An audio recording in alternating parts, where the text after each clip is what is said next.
We're designing new Pokemon and their evolutions. It's going to be great. Hello, I'm Patrick, I'm an artist, and today we are in fact drawing Pokemon, new Pokemon, and their evolutions, and we're starting with a bug-type Pokemon with the theme of crime. Now, when I say bug Pokemon and crime, obviously your head fills with 1,000 ideas because it's a very sensible pairing. No, actually the opposite happened to me. I was not sure what to do, but I decided that I really wanted to go with beetles and sort of a mob family evolution. And so you can see me starting to work on the first one here, and I thought this was going to be the low level, but I decided in the end this was a pretty good mid-range character. You can see them with a shirt here and some arms coming in. Eventually we'll upgrade them to a suit jacket and really just, ham them up with some guns and things to make them extra special. Because, a mid-level mobster has got to do some of the dirty work. And why not give Pokemon guns? You can see me now working on the lowest level. This little friend I decided needed to be cute, even though they're probably, a bit evil. And at the very top of every crime family, there is, of course, a Godfather type. And so I loaded up my picture of Mr. Corleone, I think that's the name, and started doing some Beetle-esque Godfather style. You can see here the tie, the face, the mustache, the jacket, the rose. It's all there on this big old beetle here to run a crime family, I guess. I don't know. Again, the theme really set me in a direction here, and I sort of just had to go with it. So you can see me here making the head more like a rhino beetle, I think it is. And, just leveling out the 3 characters. One really cute go-getter, one mid-level cleaner-upper, and a Godfather. Making these excellent bugs. So as we kicked off on the line art, I gotta say, what would you have done with crime and bug? Would you have ended up with a Godfather of a beetle? Or is there something that I missed?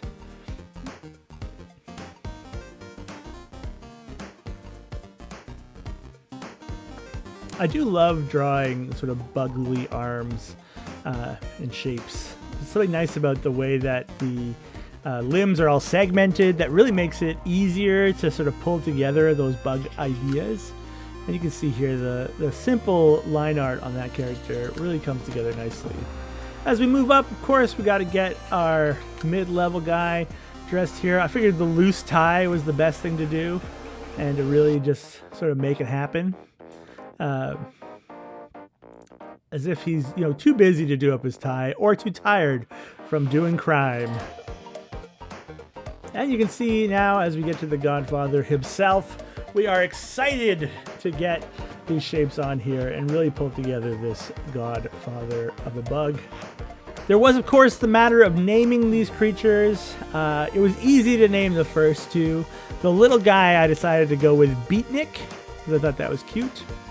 The middle guy, I decided to go with a name I can't remember. We went with Weevil, because he's Weevil, like a weevil and evil. Evil being the prime word. Anyways, and then for the sort of Godfather style, we went with Godfa Beetle, because why be subtle when you can be painfully obvious in your naming conventions?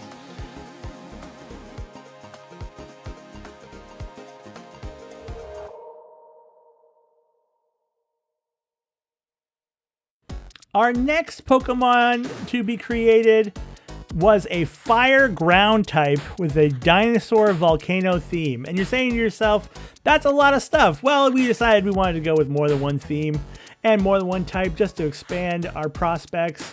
And you can see me here getting a small little dino out with some heat coming out of his nose because, of course, he's going to erupt eventually.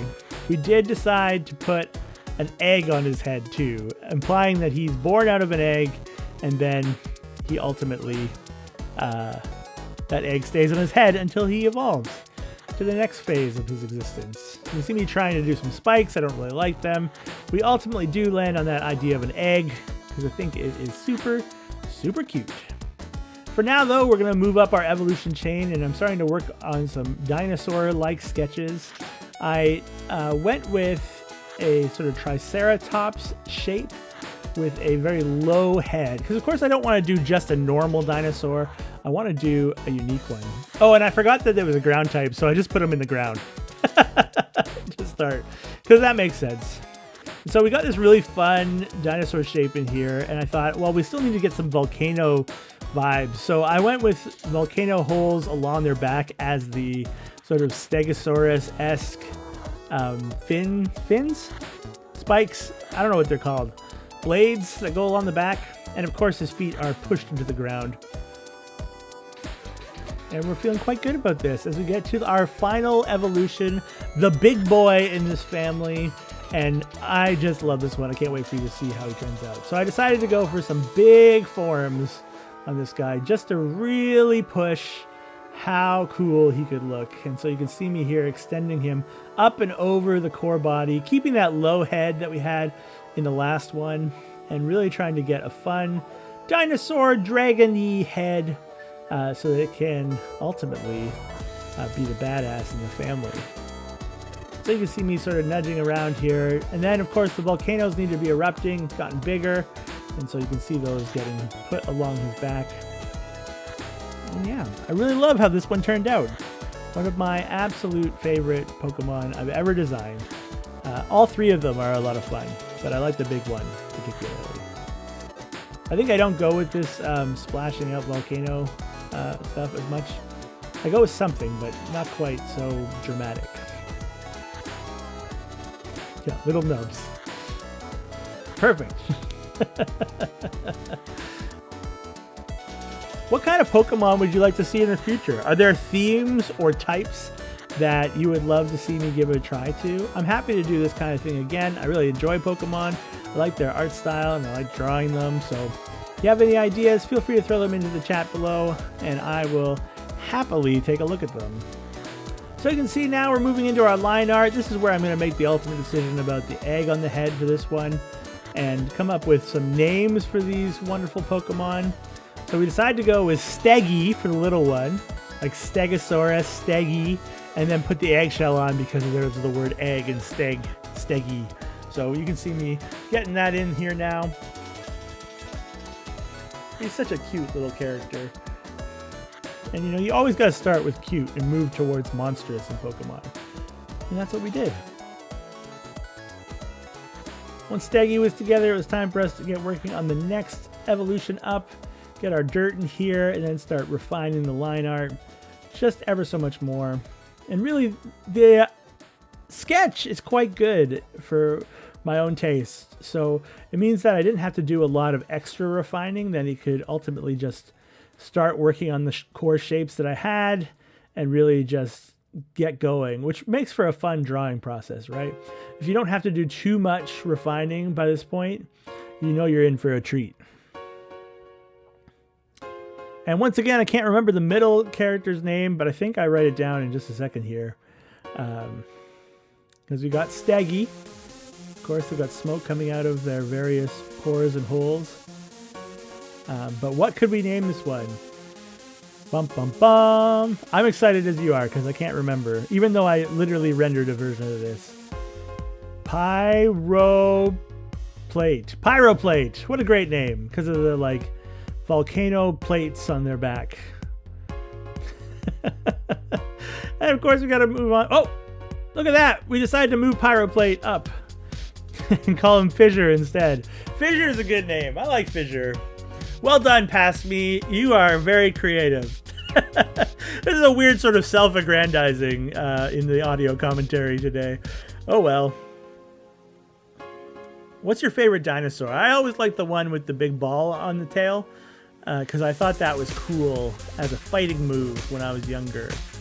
And those sorts of feelings get ingrained in your body and never escape you.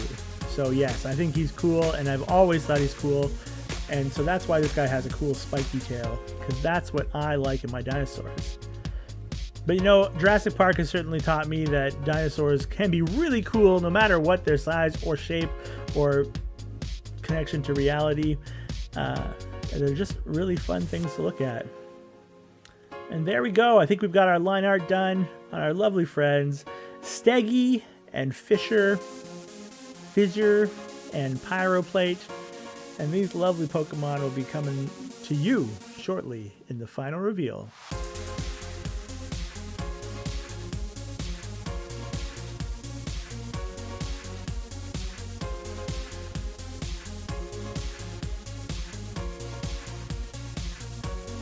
And that's going to be it for our Pokemon today. Thank you so much for watching. Did you like the new Pokemon? Which one would you have in your party? Would you evolve Steggy into his monstrous form? Would you leave the little Beatnik, forever a low minion in the Mafia? Let me know what you think. And of course, I'm just a guy trying to have fun on the internet drawing pictures. I think art is fun, whether you draw great things or disastrous things. Who cares? It's about having a good time. And if you want to have more of a good time, join me here on the channel. Subscribe, like this video. Let me know that you like the stuff going on. And of course, till next time, keep being awesome. Bye!